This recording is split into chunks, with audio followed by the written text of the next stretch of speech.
This morning on BRN, food prices are projected to continue to rise in 2025. Joining me now to discuss this and a lot more, Dr. David Anderson is with Texas A&M University.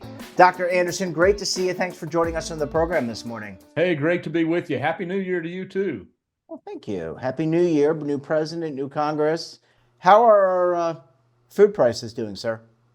Well, food prices keep creeping up. I think if we look at the CPI data, that the most recent, we would see a variety of categories, and I tend to focus on meat and dairy products and eggs and things like that. Uh, just generally higher prices compared to the year before. We continue to see prices creeping higher.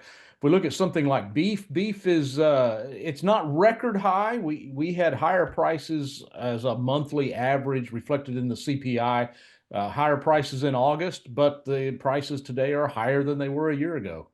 Certainly not a good sign for American consumers, Dr. Anderson. Let's talk a little bit about eggs.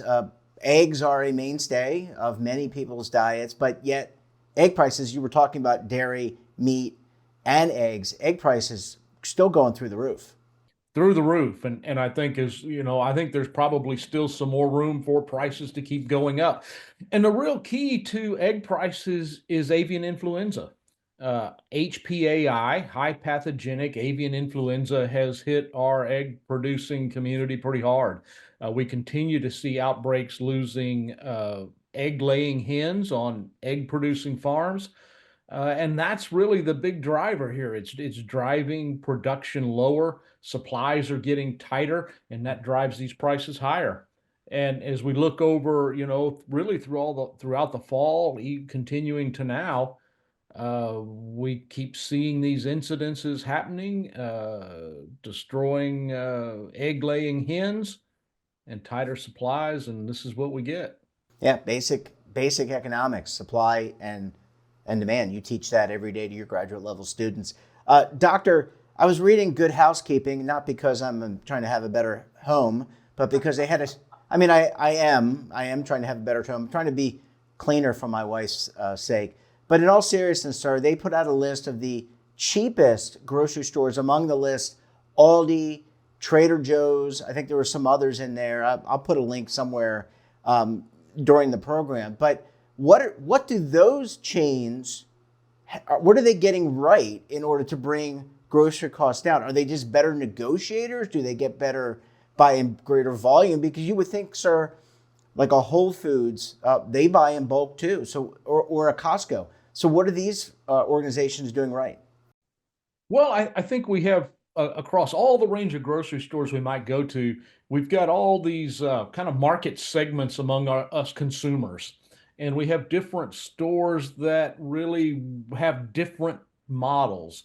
An Aldi is, there, if you go there, you bag everything yourself. You bring the cart back. You get your little deposit back on the cart. They just have a different model, and you know, I think as we see that across the broad spectrum of grocery stores that we have, the different model of the stores and what they're doing uh, shows up in prices.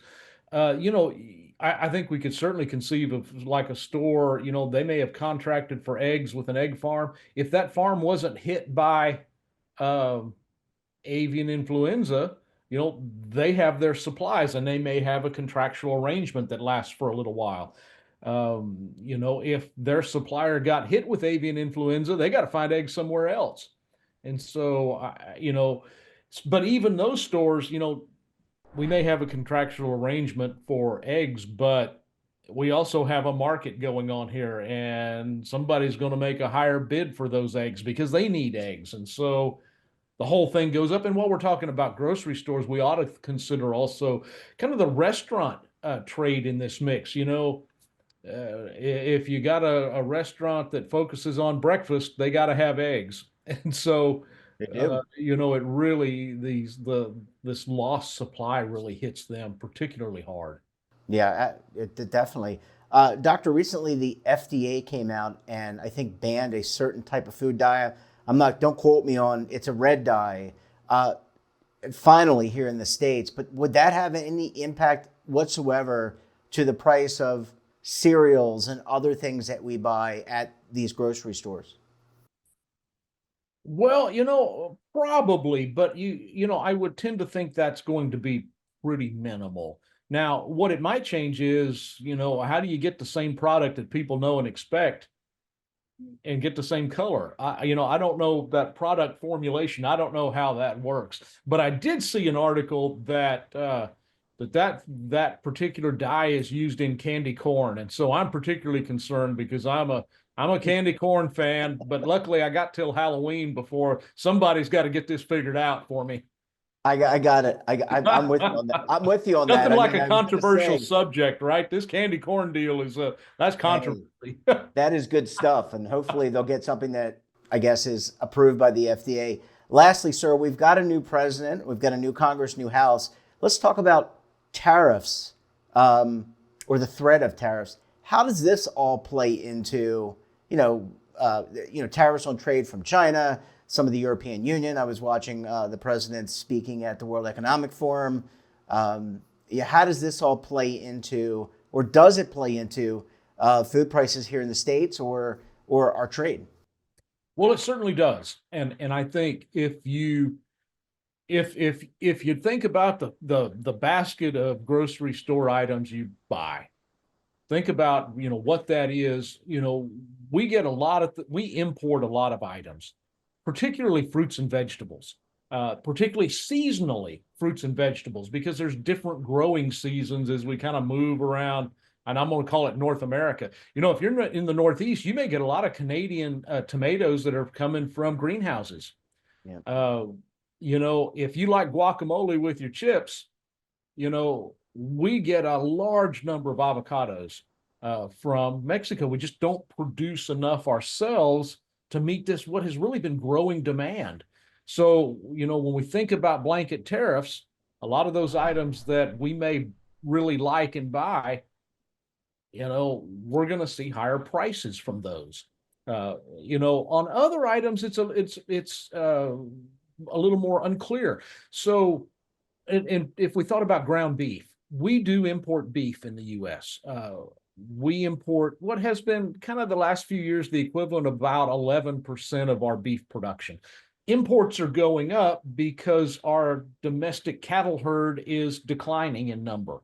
So our production pulls down, which means we import more. And most of what we import are lean beef from places like Australia, New Zealand. We do get some from Brazil, Canada, and Mexico. We get a lot of lean beef that goes into hamburgers. And so if you think about tariffs on that, there's another basic staple, ground beef, that, is going to feel some pressure from import tariffs, how that happens. Now, on the rest of those items, we're going to see what happens, because what is the retaliation from our trading partners? So we also export beef. We export high value things, short ribs to Korea, higher value things to Japan. We also export a lot of lower priced items around the world. So you can conceive of retaliatory tariffs might cut our exports, might leave us with a few more short ribs, or maybe some lower price short ribs. But what's that balance between how many hamburgers we're buying versus short ribs?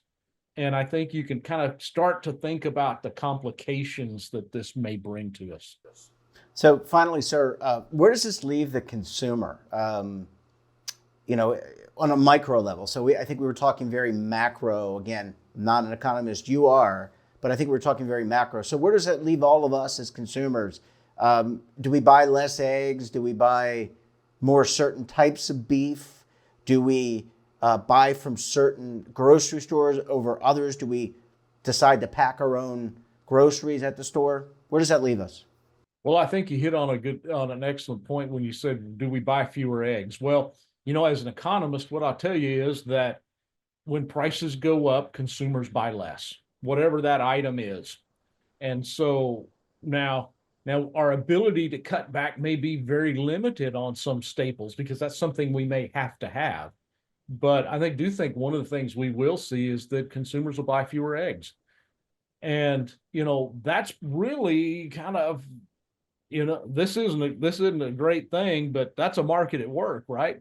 High prices lead us to buy less, which works to bring prices down. And I think the other thing is high prices also are market signal for producers to produce more. And so the combination of producing more and buying less leads to lower prices. I think eggs are a great example of an item that tends to see a lot of price volatility. What's driven us up in price is avian influenza. Yet we've had the outbreaks, that was starting in 2022. We had the first big one in 2015. And when we saw egg prices go up, we also saw egg prices come down dramatically, given some time for markets to adjust. And so, that's not a great answer. I mean, or not a Well, I mean, pleasing but answer, it's reality. but it's sort of how markets work. It's how markets work, but it's reality. Consumers are going to adjust their preferences based on their own budgets and their own needs. And then we're going to see how that all plays out. Dr. Anderson, we didn't even get a chance to talk about immigration and the impact of the agriculture. Thank goodness. Thank goodness, right? But we'll have to pick that back up maybe next month. Great to see you, sir. Thanks for joining us. Good luck with your classes, and we look forward to having you back on the program again very soon. Thanks. And don't forget to subscribe to our daily newsletter, The Morning Pulse, for all the news in one place. Details, of course, at our website. And we're back again tomorrow for another edition of BRN. Until then, I'm Jeff Snyder. Stay safe, keep on saving, and don't forget, roll with the changes.